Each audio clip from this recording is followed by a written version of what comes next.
Hey everyone, and welcome. Today, we're diving into a topic that, let's be honest, can feel pretty huge for any nonprofit, moving all your data to the cloud. But here's the plan.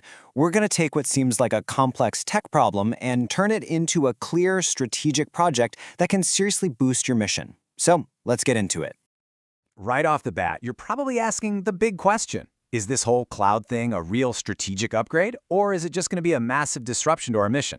You know, the kind that leads to data loss, blown budgets, and a whole lot of downtime. And the truth is, it can be either one. The thing that makes all the difference is how you approach it. So why even go through the trouble? Well, because the benefits are huge, and they're not just about tech. This move can help you save a ton of money on physical servers, scale your operations as your mission grows, make it way easier for your team to collaborate, and give your data security a major upgrade. To make this happen, we're going to walk through a simple 4-step journey. We'll start with crafting your blueprint, then we'll get your data prepped, connect your tools, and finally, talk about how to really thrive once the migration is done.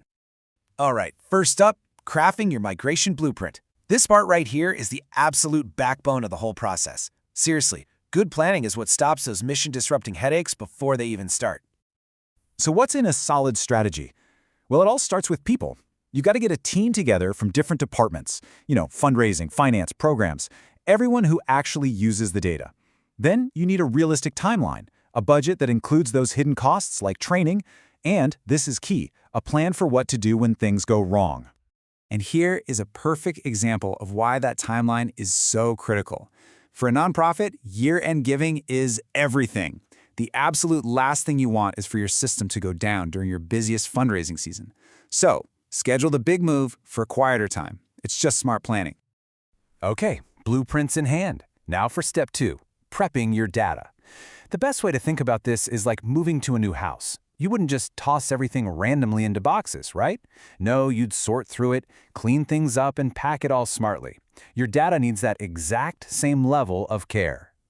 But before you can even think about packing, you have to know what you've got. And this is where things get interesting. Ask yourself, honestly, do you really know where all of your organization's data is living right now?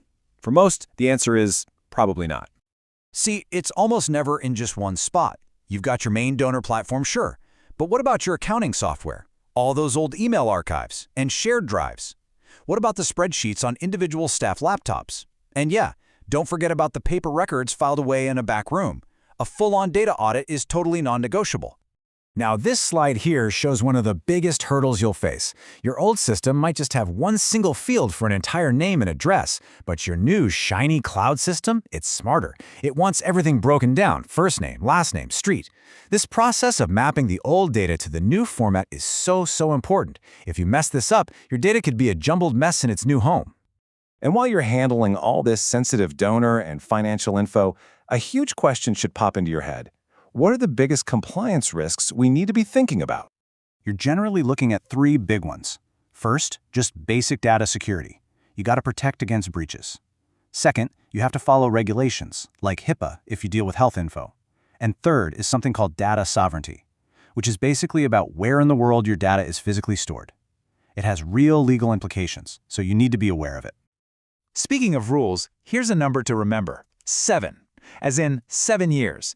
That's typically how long the IRS requires you to hang on to financial records. This is exactly the kind of rule you need to build into your new cloud system from day one. Okay, your data's all prepped and clean. Time for section 3, connecting your cloud tools. Because your new system doesn't live in a bubble. The real magic happens when it starts talking to all the other tools you already use.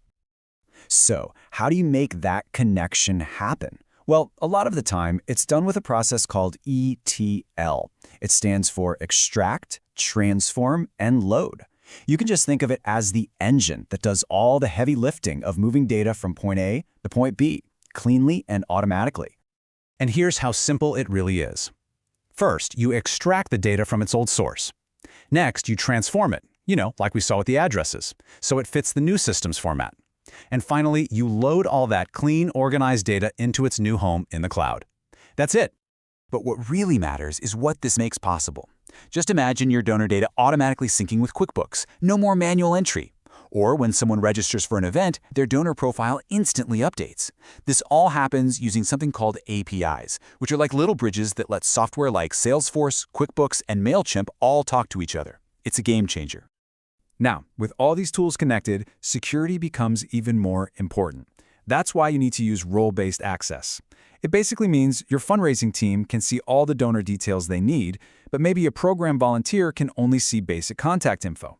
Everyone gets exactly what they need to do their job and nothing more. And that brings us to our final section, thriving after you migrate. This is so important. Getting your new system up and running isn't the finish line. Nope, it's the starting line for a whole new, better way of working. Long-term success is all about a continuous cycle. First, you've got to train your staff really well. Then, you have to constantly monitor how the system is performing and get feedback. And finally, you need to audit the system regularly to keep it running smoothly and securely. It's not a one-time thing. It's a loop. And when it comes to training, it can't be a generic one-size-fits-all meeting. You have to be smart about it. Tailor the training for different roles. Let people get their hands dirty with sample data. Give them cheat sheets and quick videos they can refer back to. And my favorite tip, find those enthusiastic people on your team and make them champion users who can help out their colleagues. Your regular audits should be just as structured. This checklist is a great place to start. Every quarter, take a look at security. Who can access what? Double-check compliance. Are you following all the rules? And look for ways to be more efficient. Are there any bottlenecks you can automate away? So, as we wrap things up, let's hit the big takeaways one more time. First, strategic planning from the get-go is absolutely non-negotiable. Second, everything has to be built on a foundation of clean data. Third, your team has to be on board, which means training is everything. And finally, remember, this is an ongoing process. That continuous support is what turns a piece of technology into a powerful asset for your mission. And really, that's the whole point. This entire journey, from that very first planning meeting to those regular check-ins, it was never really about the tech. The goal isn't just to move your data from one place to another. The real goal is to empower your mission.